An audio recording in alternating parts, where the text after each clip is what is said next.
Well, we came here first and foremost to negotiate with the British colonial power.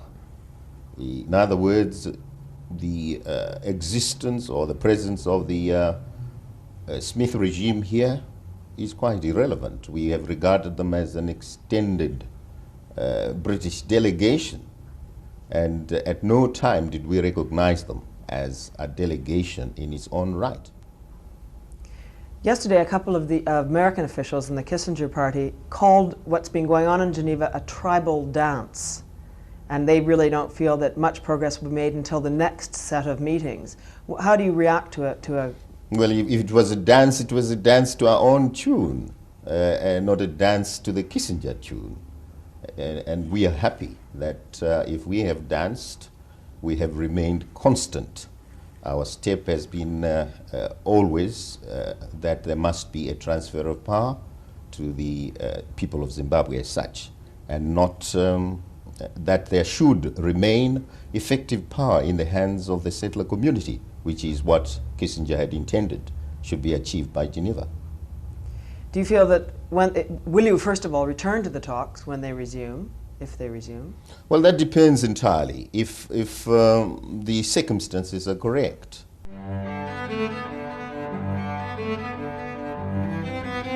So there was this video I saw about Robert Mugabe, the late president of Zimbabwe. I think the clip was taken in the 1970s when they were struggling for the independence of Zimbabwe.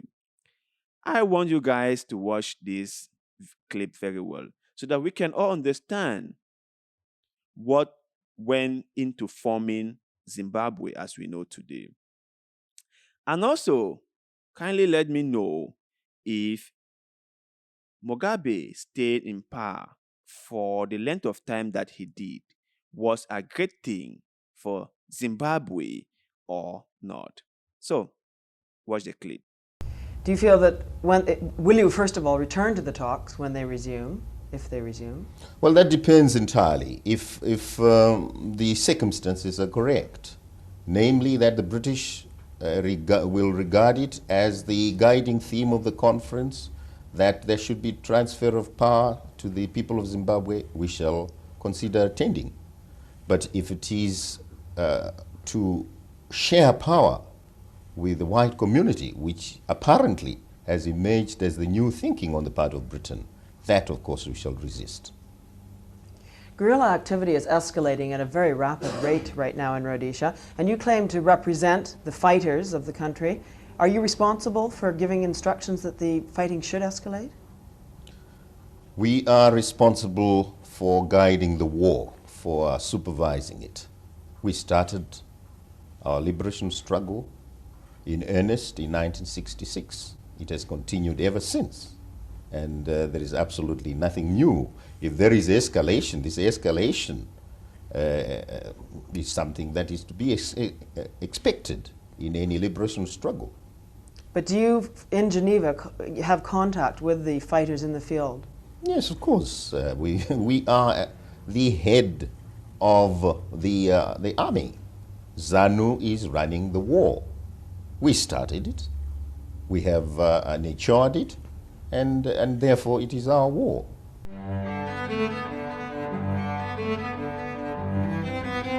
The case of Zimbabwe might be a little bit complicated than most of us would like to believe. And the reason being that Zimbabwe has come under a lot of economic sanction from the West due to the fact that Robert Mugabe took away what they think belongs to them. He took away farmlands from this white minority and gave them to the black majority.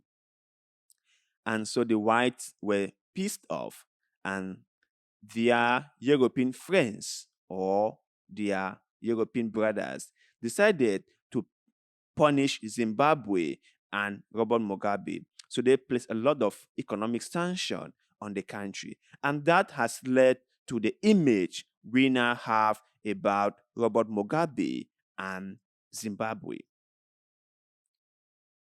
If you watch Western media back then, when Robert Mugabe was still in power, all they talk about was that due to Robert Mugabe's unskilled manner of managing the country, or due to Robert Mugabe's unexperienced members of government, they have run the country into the ground. They have brought economic crisis onto the people. That's what they talk about. And most of us back those days believed it. You know, back then I was a young person also. So I heard stories like this all the time and I believed them. But when I started doing this show that requires a lot of research about so many things, then I realized that all what the CNN, the BBC, and all these Western media were saying about Mugabe were a false. They just wanted to paint Robert Mugabe black because he refused to go along with their narrative. He refused to go along with what they wanted him to go along. I am not defending Robert Mugabe. He had his own issues, like any of us. We all have our own issues. We all have our own baggage. What I'm saying is the Westerners place a lot of economic sanctions on the country. And they knew it very well that these sanctions they are putting in place is going to affect the people more than the leaders. All they wanted to do was to create confusion in the country, because when the people are suffering and then they listen to Western media that tells them that their sufferings are as a result of bad government policies, who do you think they will blame? Who do you think they will blame? So that was just all a game the Westerners were playing. Luckily for Mugabe, he had an iron fist on the country. So he was able to weather all this out. So before you guys go judging anything, right, there is always two sides to every story. And if you understood the playbook of the West, they always try to set in confusion so that the people see their leader as a terrible person. But I'm not saying some of the leaders are not terrible. Some of the leaders are really, really terrible. But if you see a good leader who is trying to do things for his people, he always find a way to solve problems. He always find a way to make things easier and better for the people. Why not they are going against Paul Kagame of Rwanda, and now they are painting him as such a terrible leader who all what he does is maltreat the people. That's all what they are talking about. They are not talking about the economic development of the country and how Paul Kagame has transformed into something no one thought of. They are not talking about that.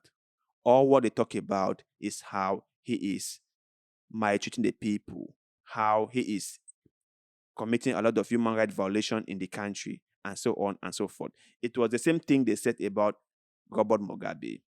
So that is their playbook. But you guys out there, after watching this interview, what do you think about it? Do you believe or do you think that